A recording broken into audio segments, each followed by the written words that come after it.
नमस्कार, मैं हूँ ए के मौर्य और आप देख रहे हैं जीसी ऑनलाइन ट्यूटर्स। स्टूडेंट, आज हम लोग पढ़ेंगे बेसिक ऑर्गेनिक केमिस्ट्री का कुछ पार्ट। यहाँ पे कुछ विद्यार्थियों ने कमेंट करके और फ़ोन करके बोले हैं कि सर थोड़ा ऑर्गेनिक केमिस्ट्री का बेसिक चीज़ पढ़ा दीजिए।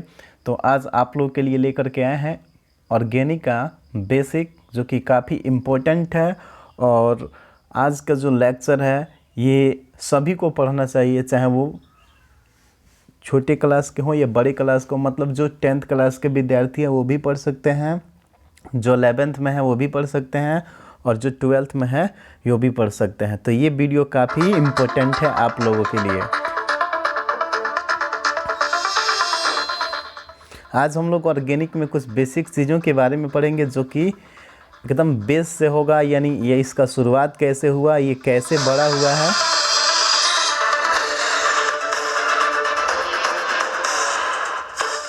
हमारे ऑर्गेनिक केमिस्ट्री में कितने टॉपिक्स होते हैं, कितने कंपाउंड बने हैं, कंपाउंड कैसे बना है, किस तरह से बना है, इन सभी चीज़ों के बारे में आज हम लोग डिस्कस करने वाले हैं।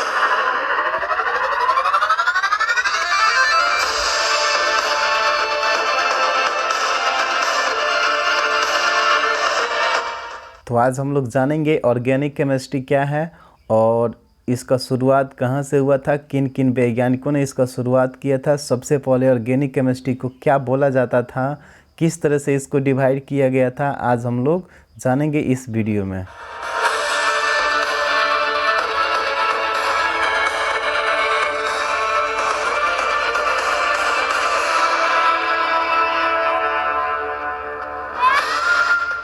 तो चलिए हम लोग शुरुआत करते हैं इस वीडियो का ऑर्गेनिक केमिस्ट्री का।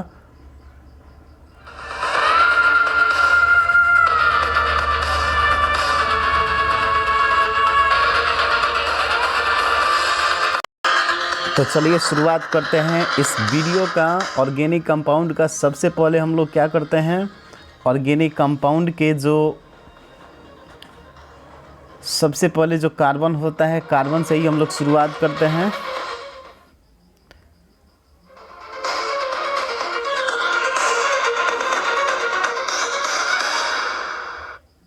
चलिए, तो कार्बन जो होता है, कार्बन का सबसे पहले सिंबल यहाँ पे हम लोग देखेंगे कि कार्बन का सिंबल क्या होता है। आपको बता दें कि कार्बन का सिंबल 6 होता है, सॉरी C होता है, इसका एटॉमिक नंबर 6 होता है, और इसका जो एटॉमिक मास होता है वो 12 होता है। इसको हम लोग एटॉमिक मास यूनिट में मापते हैं।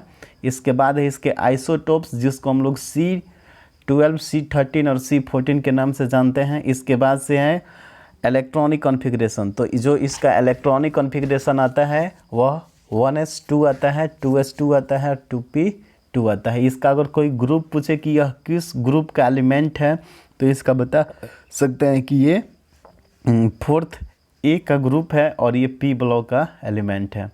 तो यहाँ पे इसका ब्लॉक भी पता चल जाता है। ब्लॉक कैसे पता चलता है, जब इसका हम लोग इलेक्ट्रॉनिक कॉन्फ़िगरेशन करते हैं, यानी जब इसका इलेक्ट्रॉनिक कॉन्फ़िगरेशन के फलस्वरूप जो भी लास्ट इलेक्ट्रॉन होता है जिस ऑर्बिटल में इंटर्स कर जाते हैं, तो उसी ब्लॉक का एलिमेंट कहलाता है। यहाँ पे S, P, D और F है। तो सबसे पहले यहाँ पे देखिए S है, यानी जो फर्स्ट सेल है और सेकंड सेल है ये S में है, और जो इसका लास्ट इलेक्ट्रॉन बच रहा है यानी 2p2, यानी P ऑर्बिटल में जो 2 इलेक्ट्रॉन गया है तो ये P ऑर्बिटल में गया, यानी इसका जो लास्ट इलेक्ट्रॉन है P सबसेल में इंटर किया है। तो जो P सबसेल में इंटर करेगा तो हम कहेंगे कि ये P ब्लॉक का एलिमेंट है। इसी तरह से यहाँ पे इसका पीरियड देखा जाए तो यहाँ पे 1 है, 2 है, 3 है, 4 है, 5 है, 6 है, इस तरह से बढ़ते जाता है। तो यहाँ पे देखिए सबसे पहले जो पहला इलेक्ट्रॉन भरा गया है वो पहले फर्स्ट में, उसके बाद से जो आगे का जो इलेक्ट्रॉन है A है सेकेंड में। तो यहाँ पे इसको हम लोग पहला में रहेगा तो पहला फर्स्ट पीरियड बोलेंगे, अगर दूसरा में रहेगा तो इसको सेकंड पीरियड बोलेंगे। यानी जो इसका पीरियड आएगा वो कितना होगा, 4 होगा। फिर से इसमें पूछा जाएगा कि वैलेंस इलेक्ट्रॉन कितना हो जाएगा। तो वैलेंस इलेक्ट्रॉन जो आउटर मोस्ट शेल में जो इलेक्ट्रॉन होते हैं उसको वैलेंस इलेक्ट्रॉन बोलते हैं। तो यहाँ पे इसका वैलेंस इलेक्ट्रॉन कितना हो जाएगा, तो इसका वैलेंस इलेक्ट्रॉन है यहाँ पे फर्स्ट में 2 इलेक्ट्रॉन्स हैं, तो ये डुएट को पूरा कर लिया। इसके बाद से जो आगे वाले जो इलेक्ट्रॉन होते हैं आउटर मोस्ट शेल में देख रहे हैं यहाँ पे कि 2 और 2, यहाँ पे 2s होता है 2p होता है, लेकिन s में तो 2 ही इलेक्ट्रॉन भर सकते हैं और p में 6 इलेक्ट्रॉन भरते हैं, लेकिन यहाँ पे 2 ही इलेक्ट्रॉन है। इसका मतलब है कि ये पूरा पूरा फुलफिल नहीं हुआ है। तो जो सेकंड ऑर्बिट में इलेक्ट्रॉन है वो पूरा पूरा फुलफिल नहीं हुआ है, यानी पहला तो भर गया है लेकिन दूसरा नहीं भर पाया है। तो जब दूसरा नहीं भर पाया है तो इसमें जितने भी इलेक्ट्रॉन्स बाहरी मतलब एक्स्ट्रा हो जाते हैं वही हमारा क्या कहलाता है, वैलेंस इलेक्ट्रॉन कहलाता है। तो यहाँ पे वैलेंस इलेक्ट्रॉन की संख्या कितनी हो जाएगी, 2 इसका और 2 इसका 4। पूछा जाएगा कि इसकी वैलेंसी कितनी होगी, तो इसकी वैलेंसी हो जाएगी, अगर हम देखते हैं कि वैलेंस इलेक्ट्रॉनों की संख्या 1 से लेकर के 4 तक होती है, यानी 1 होता है, 2 होता है, 3 होता है, 4 होता है, तो उसकी जो वैलेंसी होती है वह कैसी होती है, तो 1 से लेकर 4 तक होगा। तो जितना वैलेंस इलेक्ट्रॉन की संख्या होगा उतना ही उसकी वैलेंसी होती है, यानी वैलेंस इलेक्ट्रॉन है 4 तो इसकी वैलेंसी भी होगी 4। अब हम जानते हैं कि जो ऑर्गेनिक कंपाउंड होता है इसको कब और किस तरह से बांटा गया था। तो सबसे पहले के जो भी बंटवारा हुआ है या जो भी क्लासिफिकेशन हुआ है उससे थोड़ा सा हट करके हम आगे जो मेन पॉइंट्स है उसको यहाँ पे बताने की कोशिश करेंगे। यहाँ पे सबसे पहले 1665 में एक वैज्ञानिक थे, इनका नाम था निकोलस लैम्बडी। इन्होंने पदार्थ को 2 भागों में 3 भागों में बांटा था। कौन कौन सा, सबसे पहले बोले थे एनिमल सबस्टेंस, उसके बाद से बोले थे वेजिटेबल सबस्टेंस, इसके बाद से बोले थे एनिमल सबस्टेंस। मिनरल्स का मतलब होता है यानी जो भी हम धरती से खोद करके जो भी मटेरियल निकालते हैं, अगर उसमें से जो भी मटेरियल हम लोग को प्राप्त होता है तो उसको हम लोग बोलेंगे मिनरल सबस्टेंस। यानी माइनिंग के द्वारा या अर्थ क्रस्ट के नीचे जो कुछ भी मटेरियल हमें प्राप्त होता है तो उस तरह के जो भी मटेरियल्स होते हैं उसको हम लोग क्या बोलेंगे, मिनरल सबस्टेंस बोलेंगे। तो इन्होंने बहुत ही आसानी से क्लासिफाई किया था। यही एक पहले वैज्ञानिक हैं जिन्होंने इसको अच्छा से क्लासिफाई किया था कि सबस्टेंस जो मिनरल से प्राप्त होता है उसको हम लोग बोलेंगे मिनरल सबस्टेंस। सिंपल सा इनका लॉजिक था कि जिससे प्राप्त होता है वही पदार्थ उसका कहलाता है। तो इन्होंने क्या बोले, इन्होंने बोले कि the substance which is obtain from the minerals is called the mineral substance. यानी वैसे पदार्थ जो मिनरल से प्राप्त होते हैं उसे हम लोग मिनरल सबस्टेंस कहते हैं। तो मिनरल में इन्होंने क्या क्या बताया, तो मिनरल में इन्होंने बताया कि ये सोना है, सोना प्राप्त होता है मिनरल से, चांदी है ये भी प्राप्त होता है मिनरल से, और जो लोहा है ये भी प्राप्त होता है मिनरल से। तो इस तरह के जो भी सबस्टेंस होंगे सभी के सभी क्या कहलाएंगे, मिनरल सबस्टेंस कहलाएंगे। दूसरा इन्होंने बताया वेजिटेबल सबस्टेंस, मतलब जो वनस्पति होती है, वनस्पतियाँ जैसे हम लोग पेड़ पौधे से प्राप्त करते हैं, तो यहाँ पे इन्होंने कहा कि जो वेजिटेबल सबस्टेंस होते हैं यानी जो भी पदार्थ पाए जाते हैं वेजिटेबल से उस सब को हम लोग वेजिटेबल सब्सटेंस कहेंगे। जैसे मान लीजिए कि पेड़ पौधे, वनस्पति से जो कुछ भी पाया जाता है, वनस्पति का मतलब जैसे पेड़ पौधे हैं तो पेड़ पौधे से जो कुछ भी पाया जाएगा, जैसे में चीनी है तो चीनी गन्ना से पाया जाता है, या सिट्रिक अम्ल है नींबू इत्यादि से, मतलब जो भी है अगर वनस्पति से प्राप्त हो रहा है तो उसको हम लोग वेजिटेबल सबस्टेंस बोल सकते थे। कब, यहाँ पे इन्होंने बोला था 1675 ईस्वी में। इसके बाद एक वैज्ञानिक थे,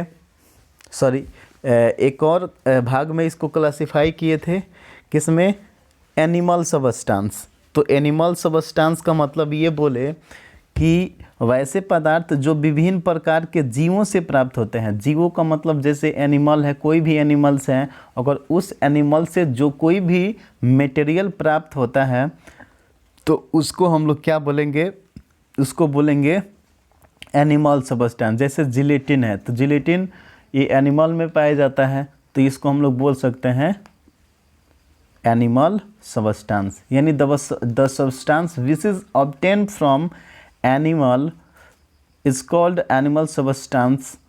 उसके बाद यहाँ पे है कि इनके बांटने के बाद इन्होंने कि पदार्थों को 3 भागों में बांटा था। कौन कौन? सबसे पहले था मिनरल सबस्टेंस, दूसरा था वेजिटेबल सबस्टेंस, तीसरा था एनिमल सबस्टेंस। इसके बाद कुछ समय के बाद क्या होता है कि कुछ ऐसे भी पदार्थ मिल गए जो कि दोनों में पाए गए, मतलब जो वेजिटेबल था उसमें भी पाए गए और एनिमल था उसमें भी पाए गए। अब इस तरह के जो पदार्थ था उनका जो क्लासिफिकेशन था बिल्कुल क्या हो गया? फेल हो गया। क्यों फेल हो गया? क्योंकि उन्होंने बताया था कि जो पदार्थ होते हैं वह 3 तरह के होते हैं। एक होते हैं जो कि किससे प्राप्त होते हैं, तो यहाँ पे हम लोग देखे हैं, एक प्राप्त होते हैं मिनरल से, दूसरा प्राप्त होता है वेजिटेबल से और तीसरा प्राप्त होता है एनिमल से। लेकिन कुछ समय के बाद यह देखा गया कि कुछ ऐसे भी पदार्थ था जो वेजिटेबल और एनिमल दोनों में पाया गया था। तो उस तरह के जो क्लासिफिकेशन था उनका क्या हो गया? पूरी तरह से फेल हो गया। अब इस तरह के जो रासायनिक पदार्थ हैं अब इनको कितने भागों में बांट दिया गया? 2 भागों में बांटा गया। कौन कौन सा?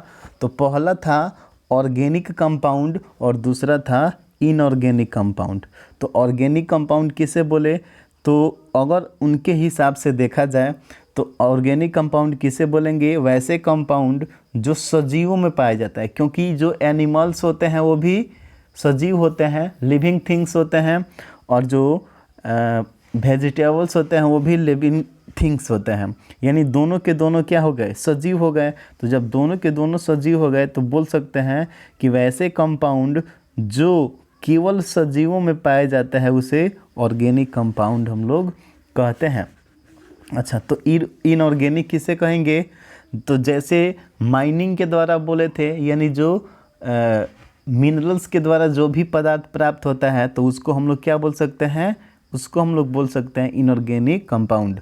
यानी जो सजीवों को छोड़ करके बाकी जितने भी रिसोर्स हैं अगर उससे कोई भी सबस्टेंस प्राप्त हो रहा है तो उससे हम लोग क्या कहेंगे? उससे बोलेंगे इनऑर्गेनिक कंपाउंड।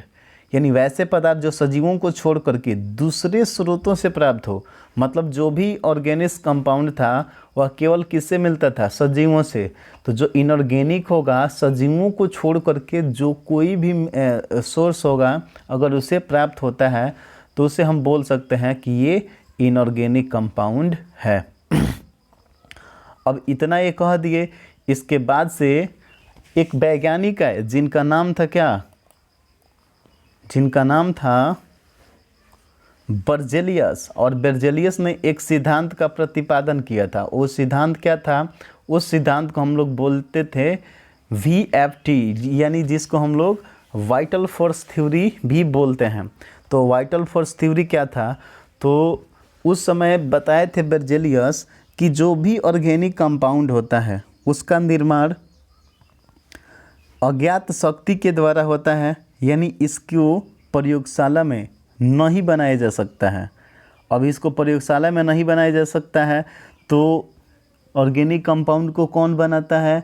तो वो बोले थे कि ऑर्गेनिक कंपाउंड इस तरह का कंपाउंड होता है जिसको कभी प्रयोगशाला में बनाया ही नहीं जा सकता है। किस आधार पे बोले थे वो? तो उसके पहले जो वैज्ञानिक थे जिन्होंने ऑर्गेनिक कंपाउंड का बंटवारा किया था कि वैसे कंपाउंड जो सजीवों से प्राप्त होता है उसे ऑर्गेनिक कंपाउंड कहते हैं। तो उसी आधार पे यह भी बोल दिए थे कि सजीव तो भगवान बनाते हैं या कोई अज्ञात वस्तु फोर्स बनाता है, इसलिए हम इसको प्रयोगशाला में नहीं बना सकते हैं। तो उन्होंने क्या किया? एक अपना थ्योरी दे दिया, ले लीजिए मेरा भी थ्योरी कहीं काम आ जाए। तो उनका भी थ्योरी काम नहीं आया। क्यों नहीं आया? क्योंकि उसके बाद कुछ ऐसे भी वैज्ञानिक थे जिन्होंने ऑर्गेनिक कंपाउंड का निर्माण कर दिया प्रयोगशाला में। तो उस तरह से जो वाइटल फोर्स थ्योरी था वो पूरी तरह से ख़त्म हो गया। लेकिन उसको हम लोग पढ़ते हैं। देखिए यहाँ पे कह रहा है कि जे बर्जेलियस ने यह बताया था कि किसी भी ऑर्गेनिक कंपाउंड को कोई अज्ञात फोर्स बनाता है जिसको हम लोग प्रयोगशाला में नहीं बना सकते हैं, इसलिए इस सिद्धांत को हम लोग वाइटल फोर्स थ्योरी कहते हैं, जैव शक्ति का सिद्धांत कहते हैं। लेकिन लेकिन लेकिन उसके बाद जर्मनी के एक वैज्ञानिक थे जिनका नाम था ओगलर। उन्होंने ऑर्गेनिक कंपाउंड का प्रयोगशाला में निर्माण कर दिया। देखिए ये काफ़ी इम्पोर्टेंट बात है कि आपसे कोई पूछ सकता है कि सबसे पहले प्रयोगशाला में ऑर्गेनिक कंपाउंड का निर्माण किसने किया था, तो ओगलर ने किया था। अच्छा, जो बनने वाले कंपाउंड थे वो कौन थे, वो कंपाउंड था यूरिया। तो ओगलर ने एक ऑर्गेनिक कंपाउंड को प्रयोगशाला में निर्माण किया जिसे यूरिया का नाम दिया। इस तरह से VFT नियम का फेल्स हो गया, मतलब जो VFT थ्योरी था, वाइटल फोर्स थ्योरी था, वो पूरी तरह से क्या हो गया, फेल हो गया। ओगलर ने अमोनिया साइनेट से यूरिया का निर्माण किया था। यहाँ पे देखिए ये है अमोनियम साइनेट, ठीक है। और यहाँ पे इसको क्या किया, खूब तेज़ी से गर्म किया। तो गर्म करने के बाद क्या होता है, तो यहाँ पे यूरिया का निर्माण होता है। अब यहाँ पे देखिए जो ऑर्गेनिक कंपाउंड था, तो ऑर्गेनिक कंपाउंड को अब क्या किया, उन्होंने बांट दिया। एक तो ये थ्योरी हो गया, और एक हम लोग दूसरा थ्योरी भी पढ़ सकते हैं इसे थोड़ा सा आगे। और इसके आगे देखते हैं, एक केकुले ने प्रिंसिपल दिया था। केकुले का प्रिंसिपल क्या था, तो केकुले ने कहा था कि जो कार्बन्स होते हैं ये चतुर्थ संयोजी होते हैं, अर्थात कार्बन की जो अधिकतम बॉन्ड बनाने की शक्ति होती है वो 4 होती है। तो according to Kekule the carbon has tetra valency, that means the maximum capacity to form the bonding is equals to 4। मतलब जो बॉन्ड बनाने की शक्ति होती है वो 4 होती है। तो चलिए कार्बन में कुछ गुण देख लेते हैं। कार्बन की एक गुण होती है जिसको हम लोग कैटिनेशन प्रॉपर्टीज कहते हैं, इसको हम लोग श्रृंखलन गुण कहते हैं। यानी श्रृंखलन गुण क्या है, तो that type of properties of a carbon in which the carbon carbon atom attach to form a long chain. मतलब कार्बन का एक वैसा गुण होता है जो कि कार्बन कार्बन मिल करके और जुड़ के एक लंबी श्रृंखला वाले चैन का निर्माण करते हैं। तो इस गुण को हम लोग क्या बोलते हैं, इस गुण को बोलते हैं कार्बन का श्रृंखलन गुण। क्योंकि जो भी हम लोग ऑर्गेनिक कंपाउंड पढ़ रहे हैं, ये कार्बन और कार्बन के जो डेरिवेटिव्स होते हैं उसी को हम लोग ऑर्गेनिक कंपाउंड पढ़ते हैं। तो पहले कार्बन का गुण जान लेते हैं। तो कार्बन का कह सकते हैं, कार्बन का वैसा गुण जिसमें कार्बन कार्बन परमाणु जुड़ करके एक लंबी श्रृंखला वाले चैन का निर्माण करते हैं, इसको हम लोग कैटिनेशन प्रॉपर्टीज यानी श्रृंखलन गुण कहते हैं। इसके बाद से हम लोग कुछ पढ़ेंगे इसमें प्रीफिक्स, सफिक्स, इसके बाद से आगे बढ़ते जाते हैं। यहाँ पे देखिए जब हम कार्बन का चैनिंग करते हैं यानी कार्बन का कंपाउंड बनाते हैं, तो जो कंपाउंड होता है यह n बराबर 1 लेते हैं, 2 लेते हैं, 3 लेते हैं, 4 लेते हैं, 5 लेते हैं। तो उसको हम लोग किस प्रीफिक्स सफिक्स के साथ देखते हैं। तो सबसे पहले यहाँ पे अगर n बराबर 1 है तो क्या लिखते हैं, मेथ। अगर n बराबर 2 हो तो क्या लिखते हैं, एथ। अगर n बराबर 3 हो तो क्या लिखते हैं, प्रोप। अगर 4 हो तो क्या लिखते हैं, ब्यूट।